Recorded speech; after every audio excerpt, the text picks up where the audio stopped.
The following program is a special presentation of Homeland Security Television.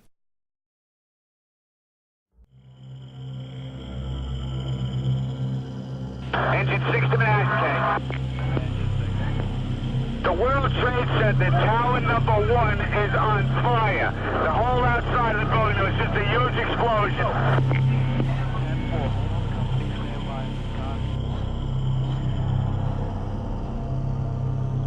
Engine 1 out of Manhattan. Engine 1 out, World Trade Center, 1060. Send every available ambulance, everything you got to the World Trade Center now.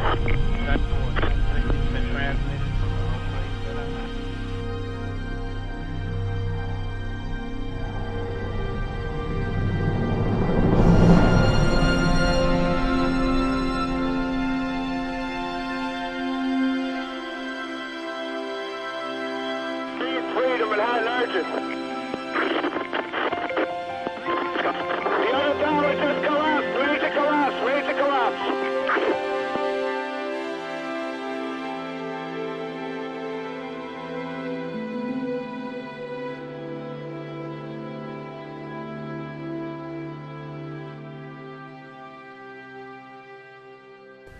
"9/11 came together as no other day when it began.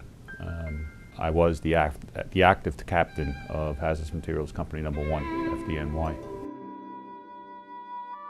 We had just been selected due to efforts on my part and my chief's part, Chief Jack Fanning, been selected as the WMD team for the Winter Olympics.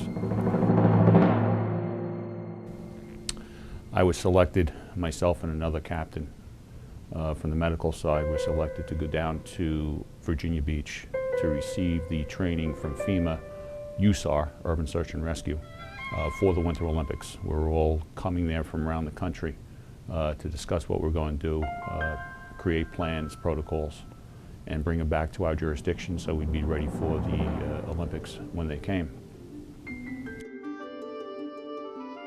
I was sitting, having coffee, waiting for my flight at 9:15 at LaGuardia Airport, when I saw CNN come across with a plane that went into the World Trade Center.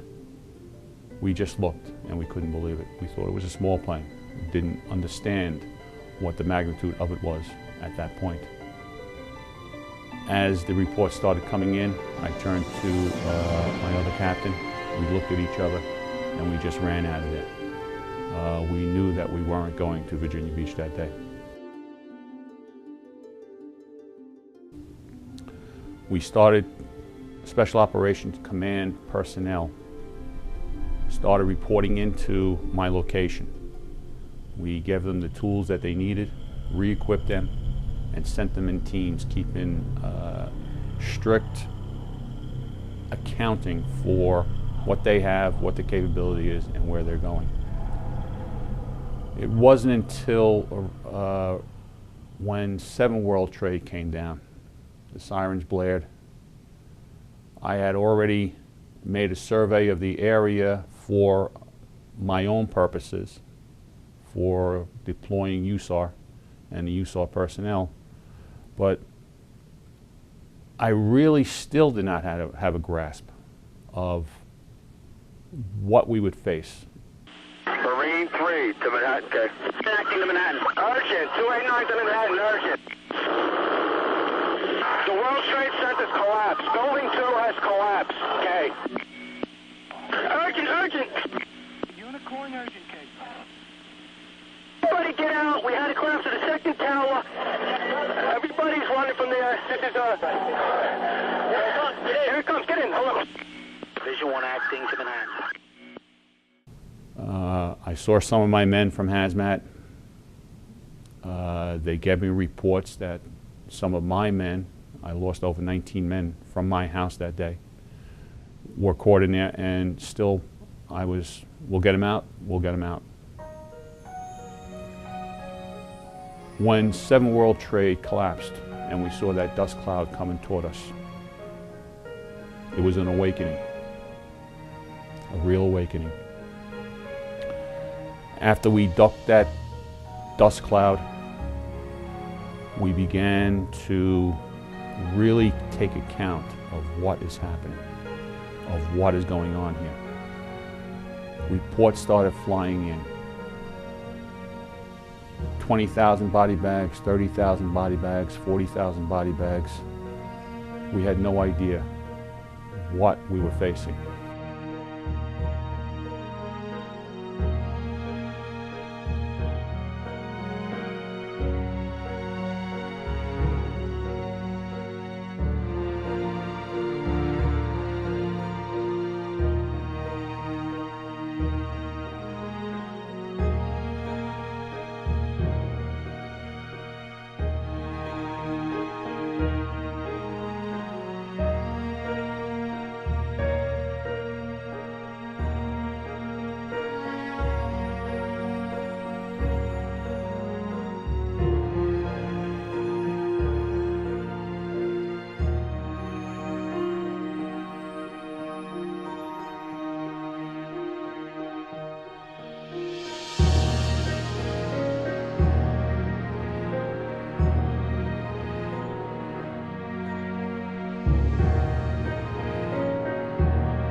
When I finally got in, we suited up, and I worked in downtown Brooklyn. I was a lieutenant, and we worked in a school security unit.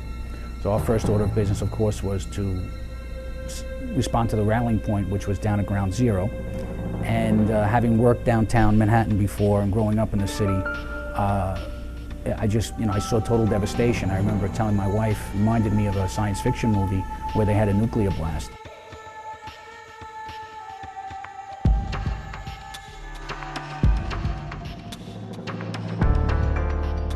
The next day, now the smell of death was already in the air, because it was warm. It was a shock. I would say, it's surreal. That would be the way to explain it. I mean, you just looked at the Trade Center, like, gee, these things would just implode like this, and these people would be lost, and they couldn't evacuate quick enough to get these folks out. I mean, people in general were happy that there was, and when I say this, I say only 3,000. Initially, they had said like 15 or maybe 30,000. I said, wow. So it was comforting to know that it wasn't the high number of deaths. There were a lot of police officers that I knew, firefighters that I knew, and your first thing was, gee, finding out, did you know anybody? And it had touched a few of my neighbors that I lived near me. I didn't know that they had family members that worked there, people that I knew that actually perished in the Trade Center. But we had a military presence right away, and we were at that site and assisting family and friends of victims right away. I would say the third day they had set up a family recovery center, and that's what we were assigned probably for, I'd say probably 3 months. 3 months we stayed there.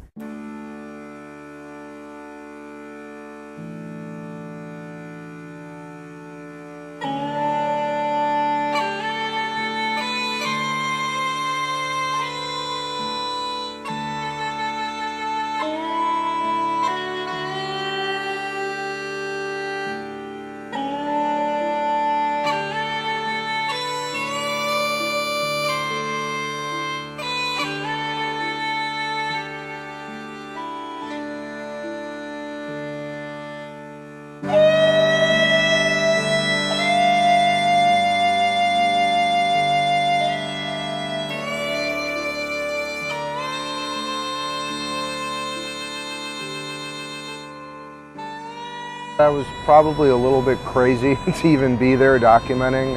I didn't realize the emotional toll that it was taking on me at the time. Perhaps I was blocking it out, I don't really know.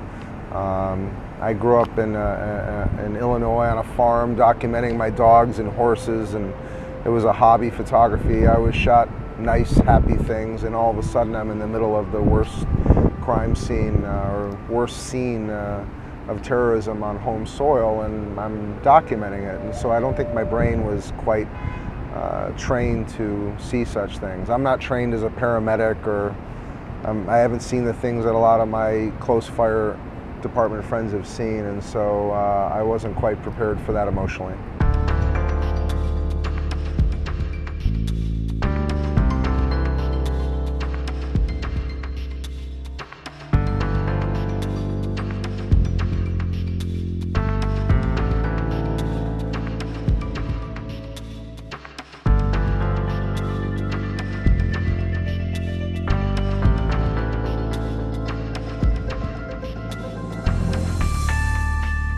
Things I can't really talk about on camera, you know, human remains, certain human remains, jewelry always kind of hit me in the face.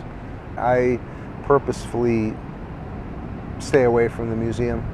I only come there maybe 2 days a week now. It's not healthy for me to be around it every day, energetically, to be standing around Ground Zero artifacts and images every day, which remind me of a very painful period in my life. And if it wasn't for the fact that I care so much about this subject matter, and I care so much about the people that come there, and I almost feel like I'm like, you know, the psychologist, and it has meaning for them when I show up and they're allowed to ask me questions.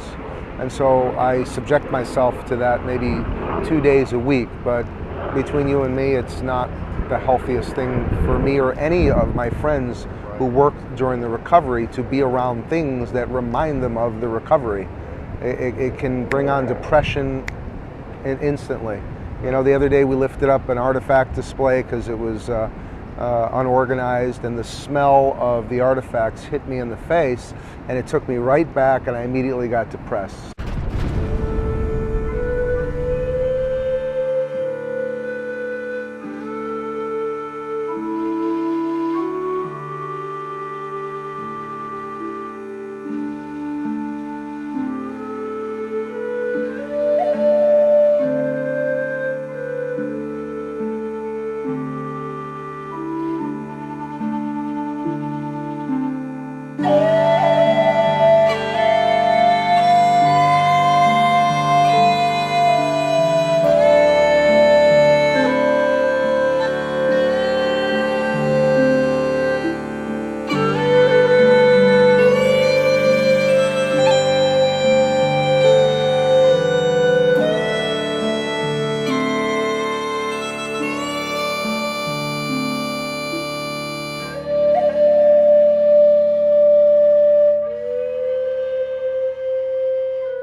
All the images are special to me. I'm often asked, what's your most favorite image? And I often have trouble answering that question, because each image represents a puzzle piece.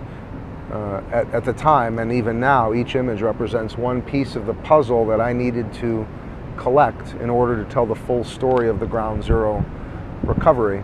And so they're each special to me. If I had to narrow it down to one image, it would probably be the Bible page. I found a charred Bible page in the rubble. The Bible itself was gone. And I didn't realize when I found it that the verse was Genesis 11, the Tower of Babylon, the 11 in the tower.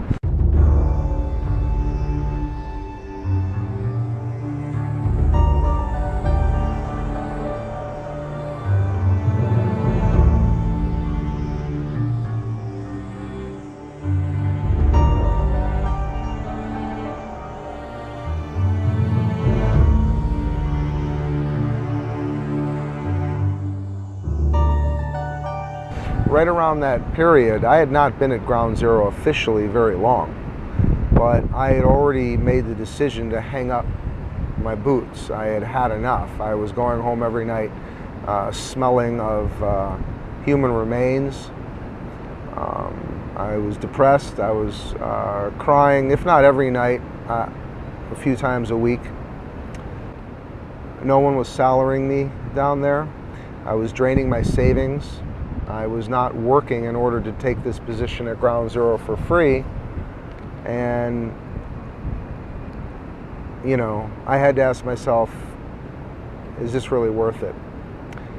Also, I was told by Rudy Sanfilippo of the Uniformed Firefighters Association, absolutely do not release these photos. Certainly don't sell them, but don't release them until I give you permission. So in my mind, I was like, well, no one's ever going to see these images anyways. You're wasting your time down here. You're subjecting yourself to this mental torture. I was not just a photographer, but I was trained as a recovery worker, something I hadn't planned on. But a chief one day said to me, what are you shooting? And I said, nothing. And he said, then you're going to dig. And he taught me how to dig, which is unorthodox because I was a civilian. Civilians were not allowed to dig, but there I was, and I became quite adept at digging. I became quite adept at identifying human remains. I could tell the difference between bone and cement, or sometimes the bone was fused to the cement and you didn't want to throw away the piece of cement. It was very technical. And after a while I was just like, this has to come to an end. And then like something out of a movie, I find this page from the Bible, which moved me at the time, but it wasn't like, oh, it wasn't like, I wasn't like, oh my, the seas have parted. I thought it was cool, but it was then when I saw what the verse was, the 11 and the tower, I remember it as though it were yesterday. I looked up at the sky. At that time it was my ceiling. And I said, okay, you win. That's what I said. You win, I'll stay. And that's what kept me there. So if it were not for me finding the Bible page, I can tell you absolutely 100% the recovery collection would be 50% done and then never finished. I really did not grasp the multitude of loss that FDNY suffered for a few days.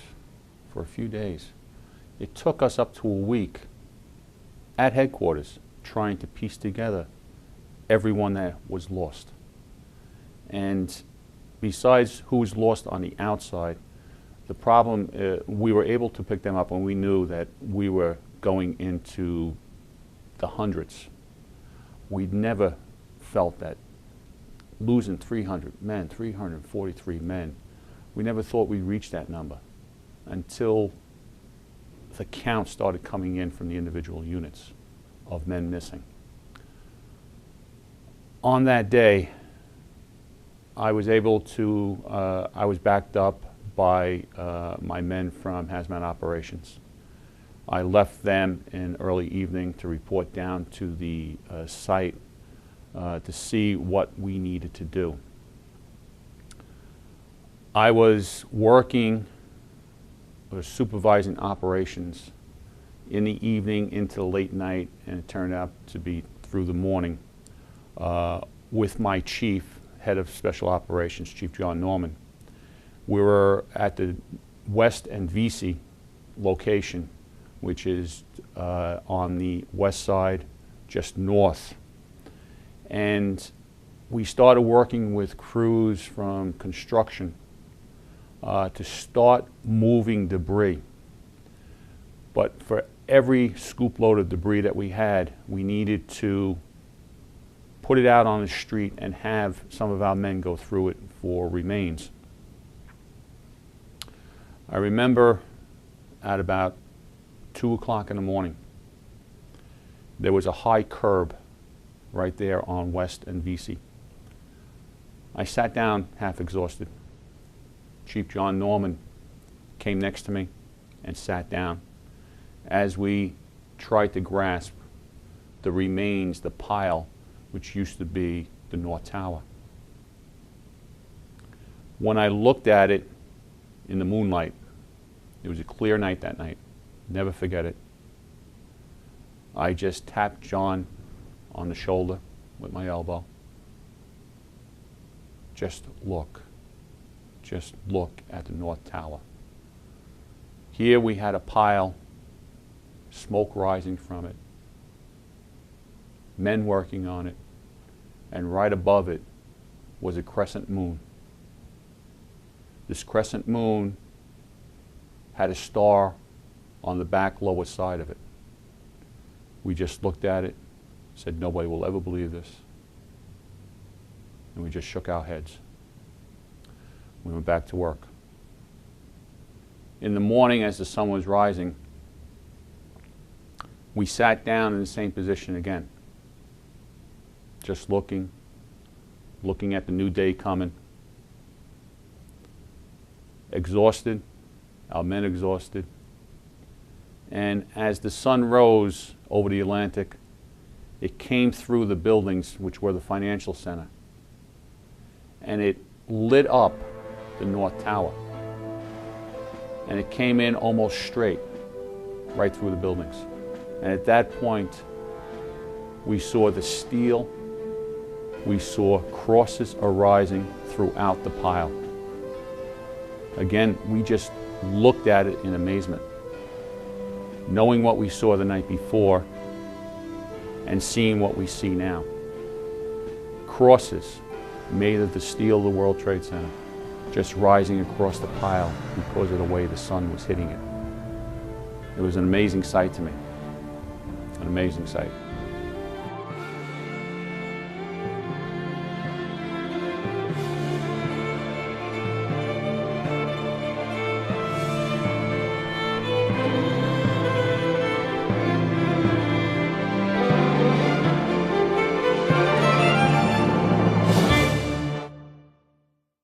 While at Ground Zero, I had my faith questioned. I didn't really believe that there was a God, because who could let such a thing happen? I was down in the front lines seeing the result of a heinous crime.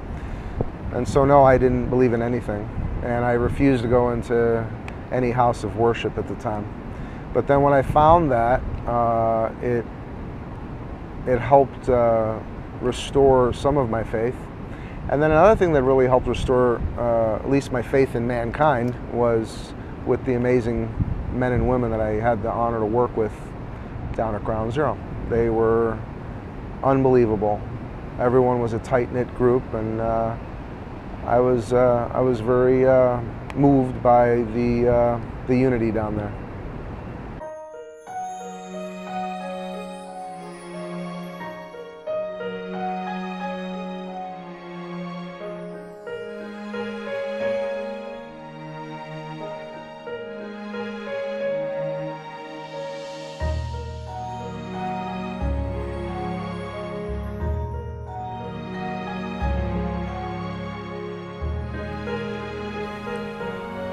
Came in, placed him in response mode. When the alarm came in, he rushed in, which is his way. He's very highly decorated. He lost his life that day, trying to pull people out of the South Tower, pulling them out of the elevators. My lieutenant that worked with us at Hazmat Operations drove him to the World Trade Center. He would not allow the lieutenants to come in. He gave him duties so that he would not come in. And he was saved. He was spared. Got a call on the second or third day that we were down there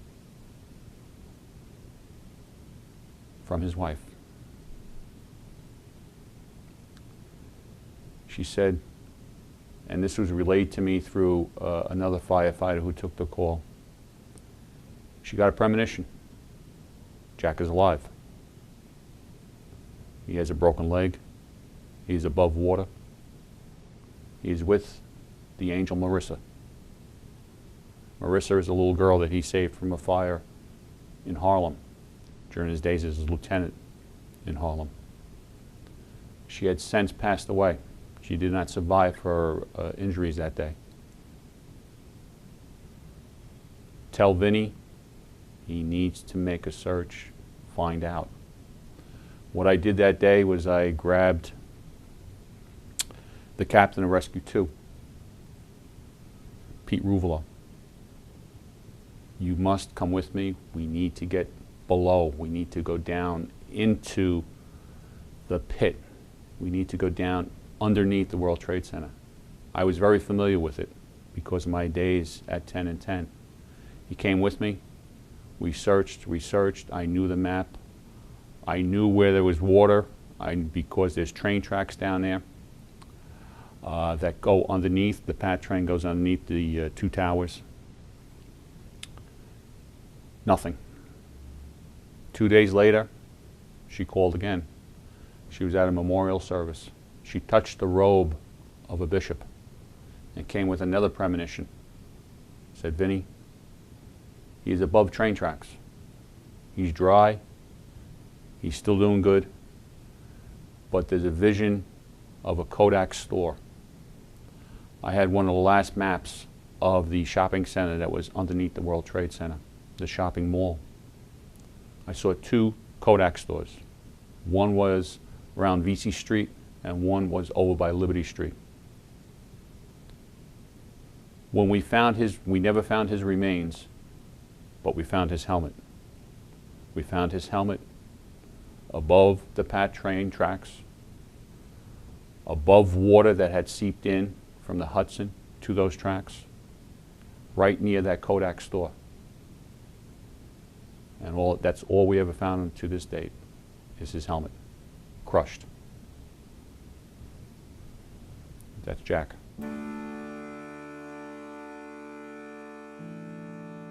A lot of people ask me what's the most important photo you ever took, and I always tell people about the greatest photo I never took, and it was of a woman who had lost her son, and she was at the site, and her son's fire company, all of them had been found except for 2 people, her husband and her best friend's son. And so the call came through that her best friend's son had been found, and the powers that be at Ground Zero broke the rules because they felt it was appropriate, and they allowed her to stand in the honor guard on behalf of her best friend's son who was being carried up the exit ramp. And so, she was standing there in boots that were 4 times too big for her, a big oversized fireman's jacket, huge helmet, and she was standing there trying to salute, and her hand was shaking and tears were coming down her eyes. And my first thoughts when I saw that, as I was standing about 20 feet away, was this is going to be my Pulitzer Prize winning image. And I went to raise the camera to shoot the picture, and I couldn't. I just couldn't do it.